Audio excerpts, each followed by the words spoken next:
미국과 중국과 무역 분쟁이 이어지는 가운데 한국 수출이 주요국 가운데서도 가장 큰 타격을 받은 것으로 나타났습니다. 한국경제연구원이 올해 경제 성장률 전망치를 2.2%로 종전보다 0.2%포인트 하향 조정했습니다. 다음 달 한국은행도 성장 눈높이를 낮춰 발표할 것이라는 관측이 나옵니다. 금융 분야 빅데이터를 사고 팔며 활용할 수 있는 데이터 거래소가 연내 구축됩니다. 다양한 상품과 서비스가 나올 것으로 기대됩니다. 조원태 한진그룹 회장이 국제항공운송협회 총회를 마무리하는 단독 기자간담회를 가졌습니다. 조 전 회장 사후 상속을 둘러싼 가족 간 갈등설에 대해 잘 협의하겠다고 입장을 밝혔습니다. 뉴스플러스 잠시 후 뵙겠습니다.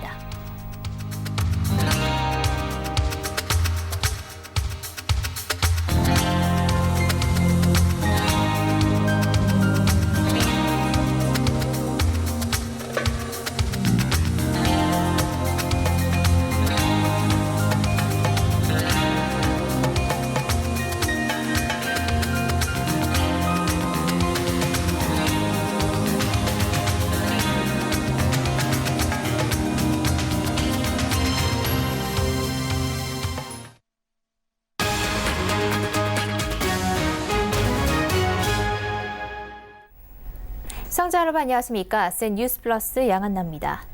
미국과 중국 간 무역 분쟁이 이어지는 가운데 한국 수출이 주요국 가운데서도 가장 큰 타격을 받은 것으로 나타났습니다.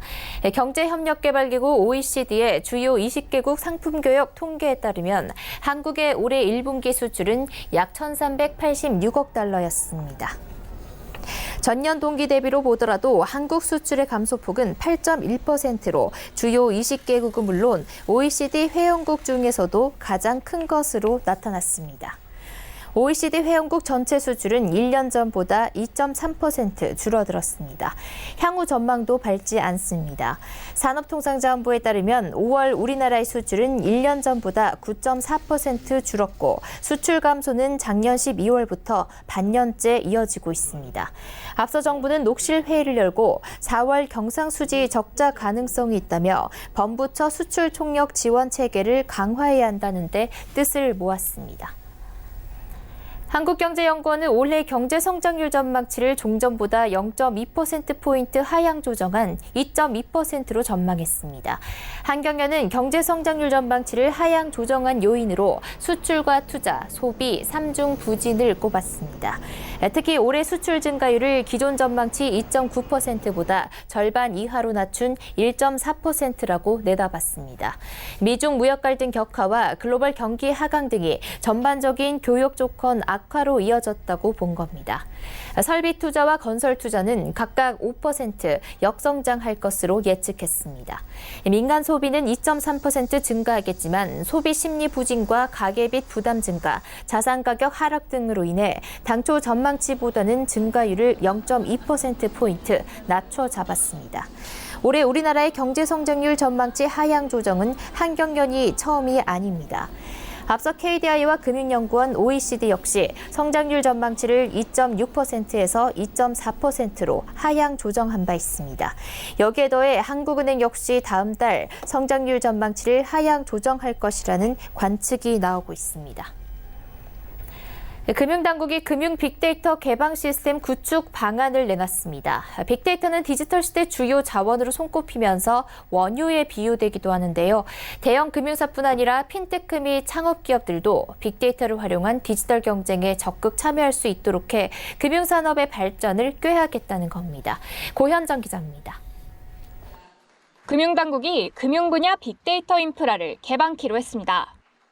올해 말까지 금융 관련 빅데이터를 사고 팔 수 있는 데이터 거래소를 오픈하고 내년 상반기 중 거래 서비스를 본격적으로 실시할 계획입니다. 앞으로 금융회사뿐 아니라 통신, 유통 등 일반 상거래 기업도 필요한 금융 빅데이터를 거래소에서 찾아 구매할 수 있습니다. 이렇게 되면 거래소에서 종합 주가지수 데이터를 산 뒤 기업별 소셜 데이터를 연계해 주가 예측 로보 어드바이저를 개발하거나 지역별 카드 매출 정보를 구매해 소상공인을 위한 상권 분석 서비스도 가능해집니다. 서로 다른 산업 간 데이터가 오고 갈 때 발생할 수 있는 개인정보 침해 등의 문제는 신용정보법이 국회에서 통과되는 대로 금융위원회가 데이터 전문기관을 지정해 개인정보의 비식별 조치 등 안전장치를 마련할 방침입니다. 데이터 전문기관을 통해 이종 산업 간 데이터 결합이 안전하게 수행되도록 철저히 준비해 나가겠습니다. 특히 데이터 거래소 서비스와 연계하여 데이터 결합과 중개 유통을 원스톱 서비스로 제공하여 데이터 기반의 융합 신산업을 촉진할 수 있도록 하겠습니다. 최 위원장은 금융 빅데이터 인프라 오픈 행사에서 이같이 밝히고 신용정보법을 비롯한 데이터 경제 3법이 6월 국회에서 통과될 수 있도록 최선을 다하겠다는 뜻을 밝혔습니다. 아울러 오는 4일부터 금융 빅데이터 개방 시스템 크레디비를 통해 그동안 금융기관 간에만 공유됐던 일반 신용정보 데이터가 핀테크 업계 또는 학계에 개방됩니다. 신용정보원은 대출, 연체 및 카드 개설 정보 등의 일반 신용정보 DB뿐 아니라 보험 신용 DB와 기업 신용 DB도 올 하반기 중 서비스될 예정이라고 밝혔습니다. 서울경제TV 고현정입니다. 조원태 한진그룹 신임 회장이 서울 강남구 코엑스에서 열린 국제항공운송협회 총회 마지막 날 대한항공 기자회견을 열었습니다. 조 회장은 항공업계 전반적인 이슈에 대해서 답변을 이어갔는데 상속과 경영권 등 한진그룹을 둘러싼 여러 문제에 대해선 말을 아꼈습니다. 유민호 기자입니다. 항공업계 유엔회의라 불리는 IATA 총회에서 첫 국제 무대에 오른 조원태 회장. 이번 총회에서 조 회장은 IATA 최고 의사결정기구인 집행위원회의 위원으로 선출됐습니다. 오늘 총회 마지막 일정으로 열린 대한항공 기자회견에선 한진그룹을 둘러싼 상속 문제, 가족 간 불화설 등 여러 질문이 쏟아졌습니다. 조 회장은 민감한 질문을 두고선 말을 아꼈습니다. 저희 가족들과도 지금 많이 협의를 하고 있고 합의가 완료됐다고 말씀을 못 드리지만은 더 이상 구체적으로 말씀드리기가 좀 어려운데. 한진그룹과 경영권 분쟁을 벌이고 있는 행동주의 펀드 KCGI에 대해선 명확한 선을 그었습니다. 저한테 만나자고 연락 온 적도 없습니다. 만약에 온다고 하더라도 그냥 주주로서 만나는 거지 그 이상도 아닙니다. 조 회장은 상속세를 어떻게 마련할 것이냐는 질문에는 한진그룹 주가에 영향을 줄 수 있다며 답변을 피했습니다. 아울러 조 회장은 수송보국이란 선대의 경영 철학을 지키면서 움직일 땐 과감하게 나설 것이라고 밝혔습니다. 서울경제TV 유민호입니다. 국토교통부가 앞으로 한 달간 특별공급 아파트 당첨자에 대해 부정청약 여부를 집중 점검합니다. 국토부는 지난 2017년에서 2018년 분양된 전국 282개 단지 다자녀 신혼부부 특별공급 과정에서 임신 진단서나 입양 서류를 제출해 당첨된 3천여 건을 다시 살펴본다고 밝혔습니다. 이번 일제 점검에는 서울특별시와 경기도 등 지방자치단체도 참여합니다. 앞서 국토부는 지난 4월 수도권 5개 단지 다자녀 신혼부부 특별공급 당첨자를 대상으로 표본 점검을 진행한 바 있습니다. 당시 임신 진단서를 내고 당첨된 83건 가운데 8건이 거짓 서류를 이용한 부정청약으로 드러나 수사를 의뢰하기도 했습니다. 국토부는 단속 결과 적발된 부정청약 의심자에 대해 수사를 의뢰하고 주택공급 질서 교란 행위로 확정되면 주택법령에 따라 공급 계약 취소나 형사처벌 등의 조처를 할 계획입니다. 주택공급 질서 교란 행위자가 형사처벌되면 법에 따라 3년 이하 징역 또는 3천만 원 이하의 벌금을 내야 합니다. 특히 부당이익의 3배가 3천만 원을 넘으면 이익의 3배 이하 벌금을 물어야 합니다. 지난주 우리 증시 변동성 확대에도 불구하고 증권업종의 주가가 상대적으로 강세를 보였는데요. 증권가에서는 시장에 별다른 충격이 없는 한 이번 주에도 증권주 상승세가 지속될 것이라는 전망이 나옵니다. 앵커 리포트입니다. 2분기 실적 기대감에 힘입어 증권주의 강세가 이어지고 있습니다. 대형 증권사들이 금리 하락에 베팅한 가운데 1분기에 이어 2분기에도 채권금리 하락으로 채권평가익 발생이 증권사 실적에 기여할 전망입니다. 5월 국고 1년물과 3년물 금리는 각각 14.4 베이시스 포인트, 12.5 베이시스 포인트 하락했습니다. 이에 더해 하반기 금융통화위원회의 기준금리 인상 가능성이 제기되면서 당분간 채권금리가 하락 안정화될 가능성이 높아 증권사는 채권평가이익으로 거래대금 하락 등 변수를 방어할 수 있을 것으로 기대됩니다. 강승건 하이투자증권연구원은 1분기에도 대형 증권사들은 300억 원에서 350억 원 규모의 채권평가이익을 시현한 만큼 해당 기여도가 다시 발생한다면 2분기 실적 컨센서스를 웃도는 요인이 될 것이라고 전망했습니다. 또 주식시장의 부진이 이어지고 있지만 코스닥을 중심으로 거래 대금이 유지되고 있다는 점에서 위탁매매 수익 관련 충격이 우려보다 적을 것으로 보여집니다. ELS 조기 상환 역시 긍정적입니다. 1분기 ELS 조기 상환은 약 15조 원 수준이었는데 4월 10조 원, 5월 7조 8천억 원 조기 상환이 이루어진 것을 감안하면 2분기 ELS 조기 상환은 이미 1분기 수준을 넘어섰습니다. 강연구원은 특히 채권평가이익에 대한 상대적 민감도가 크다는 이유로 최선호 종목으로 한국금융지주와 삼성증권을 꼽았고 NH투자증권에 대해서도 긍정적이라는 평가를 내놨습니다. 서울경제TV 양하나입니다. 현대중공업 물적 분할을 둘러싼 노사 갈등이 경영계와 노동계 갈등으로 확산하고 있습니다. 이 가운데 중소 중견기업계에서는 정부와 사용자, 노동자가 좋은 일터를 만들기에 손을 맞잡았습니다. 김혜영 기자입니다. 경제사회노동위원회에서 사람 중심의 스마트 공장 활성화를 위한 노사정 업무협약식이 열렸습니다. 중기부와 고용노동부, 경사노위, 한국노총, 한국경영자총연합회 등 7개 기관이 자리했습니다. 이번 협약은 제조업의 경쟁력을 높이고 노동자들의 근로 환경을 개선하기 위해 마련됐습니다.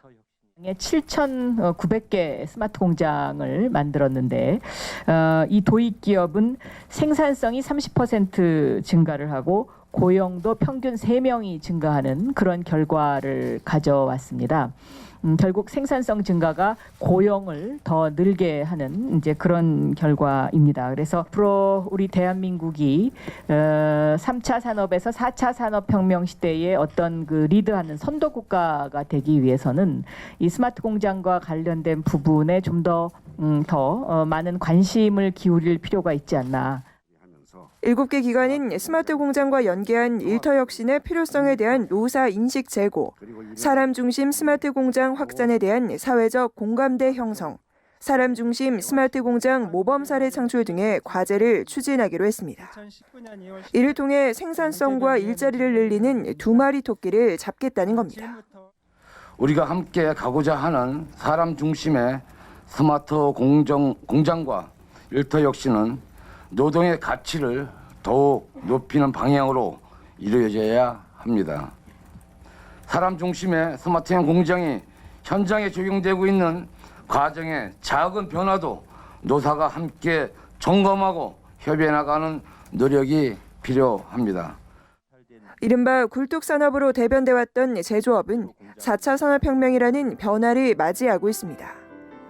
이 과정에서 구조조정 등으로 인한 노사 간 대립과 갈등이 확산되는 가운데 경제사회 주체들이 모여 참여한 사람 중심 스마트 공장이 공감과 상생의 노사 관계를 이끌어낼 수 있을지 주목됩니다.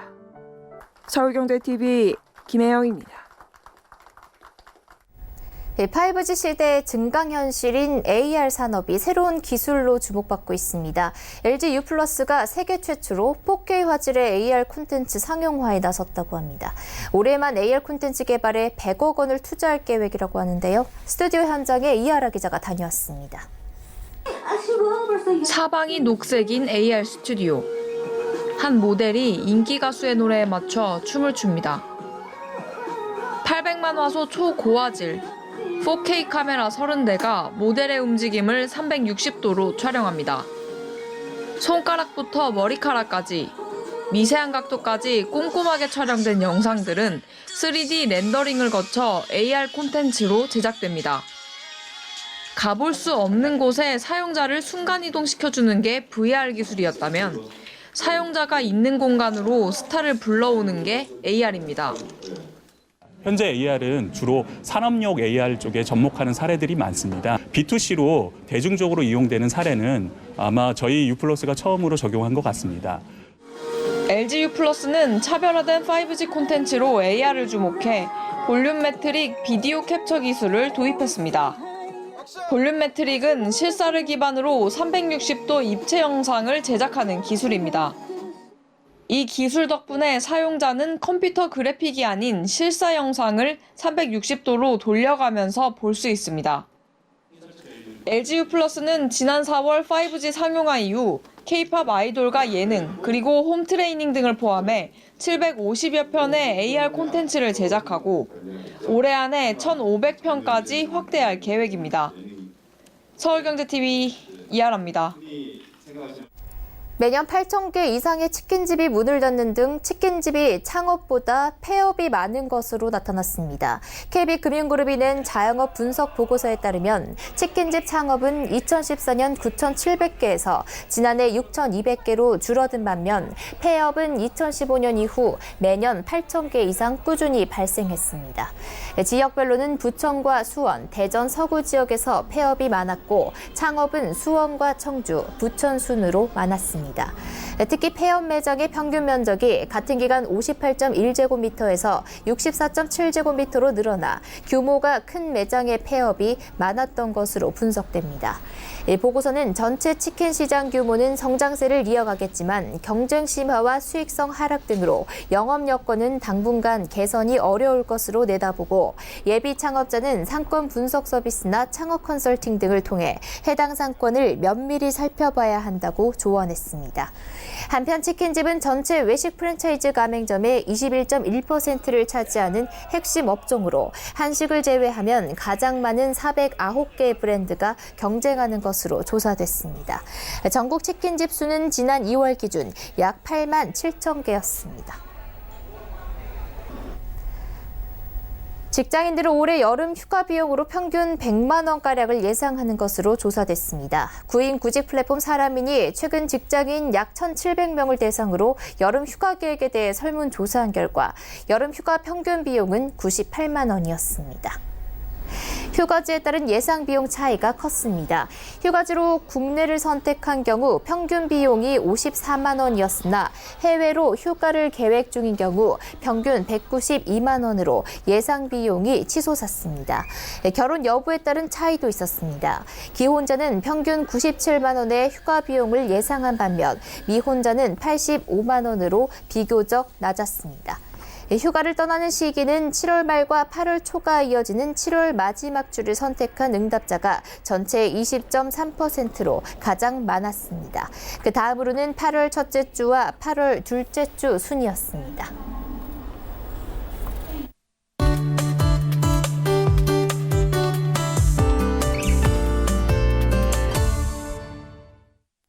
지구온난화가 계속되면서 전 지구적으로 기온 상승 현상이 나타나고 있는데요.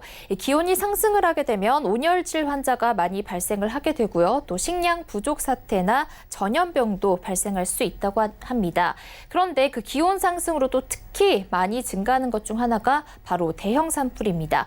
지난 4월 우리나라에서도 동해안 고성 대형 산불로 엄청난 피해를 입기도 했는데요. 오늘은 산불 경제학에 대한 이야기 해보도록 하겠습니다. K웨더 방기성 예보센터장 나와 계십니다. 안녕하세요. 네, 안녕하세요. 네, 센터장님, 이 기후변화로 인한 기온 상승이 대형 산불로 이어지는 이유가 어떻게 될까요? 2018년이었죠. 미국 캘리포니아 대학교 어바인 캠퍼스 연구진은 기온 상승으로 인해서 건조한 지역이 증가하게 되고요. 건조한 지역의 경우 다른 지역보다 기온 상승 비율이 4배가량 더 빠르기 때문에 지구온난화 진행 속도가 훨씬 빨라진다. 자, 이런 가뭄과 고온이 동시에 겹치게 되면 대형 산불이 발생하면서 극단적인 재앙이 발생할 가능성이 크다라고 주장을 했는데요. 최근에 들어와서 세계적인 대형 산불은 점점 더 많이 그리고 더 강하게 발생을 하고 있는데요. 2018년에는 극심한 대형 산불이 전 세계를 강타를 했죠. 2018년 8월 미국 캘리포니아에서 역대 최악의 산불 기록이 세워졌는데 무려 서울 면적의 2배나 되는 면적이 불타버렸습니다. 2018년에 미국만 아니라 호주, 유럽, 동아시아 등 수많은 국가들이 대형 산불로 엄청난 피해를 입었었죠. 네, 우리나라에서도 바로 지난 4월에 동해안에서 대형 산불이 발생을 했는데요. 그 당시 우리나라 기온 조건은 어땠습니까? 네, 당시 그 남고북제형의 기압 배치에서 완전 강한 서풍이 불었고요. 이 서풍이 태백산맥을 넘어가면서 아주 고운 건조한 바람으로 변했습니다. 여기에다가 바람은 산맥을 넘으면서 더욱 강해졌고요. 태풍급 바람으로 변했죠. 이런 상태에서 불이 붙으면서 순식간에 번져나갔던 건데요. 그러니까 고온 조건, 건조 조건, 강풍 조건 등 대형 산불이 발생할 수 있는 조건이 다 만들어졌던 것이죠. 네, 말씀해주신 그런 기상 조건에서는 산불에 특히 더 유의를 해야겠네요. 그런데 이런 대형 산불이 또 마케팅과도 연관이 깊다고요? 일본 속담에 그 바람이 많이 불면 나무통 가게가 돈을 번다. 는 이게 보면 이어달리기식 풀이가 있는데 굉장히 재밌어요. 근데 어쨌든 이 이어달리기를 대형 산불에 적용해 보아서 제가 한번 설명해 드릴게요. 자, 지구온난화는 기후변화를 가져온다. 기후변화는 기온상승을 부른다. 기온이 상승하면 눈도 더 빨리 녹는다. 눈이 더 빨리 녹으면 겨울이 따뜻해지면서 해충도 죽지 않는다. 또 여기에 기온상승은 가뭄을 부른다. 가물면 해충을 막는 나무의 화학물질이 만들어지지 않는다. 번성해진 해충들은 숲을 죽인다. 가뭄으로 나무들이 쉽게 또 마른다. 더 많은 가연물질이 생긴다. 불이 발생하는 기간이 길어진다. 산불이 더욱 자주 강하게 발생한다. 그러면 A보험은 돈을 번다. 이어달리기 끝입니다. 아, 네. 그러니까 결국에 A보험사가 돈을 번다는 건데요. 이건 어떻게 되는 건가요? 이게 이제 갑자기 생뚱맞게 보험회사 이야기를 하니까 좀 이상하죠? 네. 대형 산불이 나면 보험업계가 눈물을 흘려야 옳습니다. 막대한 손해보험금을 물어줘야 하기 때문인데요. 그런데 A보험은요, 산불 보호대를 운영합니다. 그래서 엄청난 돈을 벌어들여요. 이들은 미국 서부 지역의 고급 주택을 대상으로 산불 보호대를 운영을 하는데 이들의 주 고객은 캘리포니아 지역의 배우, 유명 가수 부부들입니다. 산불 보호대는 산불이 나면 출동을 해서 고급 주택에 방화액을 뿌린다든가 해서 산불이 번지는 것을 막는 일을 해요. 그러니까 부부들 입장에서는 보험료를 내더라도 대형 산불에서 집이 타지 않는다면 훨씬 더 큰 이익이거든요. 그러니까 엄청난 보증금에다가 또 매달 보험료를 아주 기꺼이 지불한다고 합니다. 네. 어떤 기상재앙이든 꼭 돈 버는 곳이 생긴다고 말씀해 주셨는데 대형 산불 역시 이렇게 돈을 벌 수 있는 곳이 있군요. 아, 네. 저 태풍이나 집중호우가 발생하면 토목업계는 대박이고요. 지진일 때는 건설업계는 땅 짓고 헤엄을 칩니다. 그런데 말이죠. 대형 산불로 돈 번다는 것은 상상하기 쉽지 않거든요. 그럼에도 기후변화와의 인과관계를 꿰뚫어 본 A보험의 창의성이 좀 신선하지 않습니까? 네. 네, 이 재안 피해를 복구하는 과정에서 일부 업계가 수혜를 보는 경우가 있는데요. 이 A보험사의 마케팅의 경우는 피해를 막아주는 활동이라는 점에서 더 인상 깊게 느껴지는 것 같습니다. 센터장님, 오늘 말씀 잘 들었습니다. 네, 고맙습니다.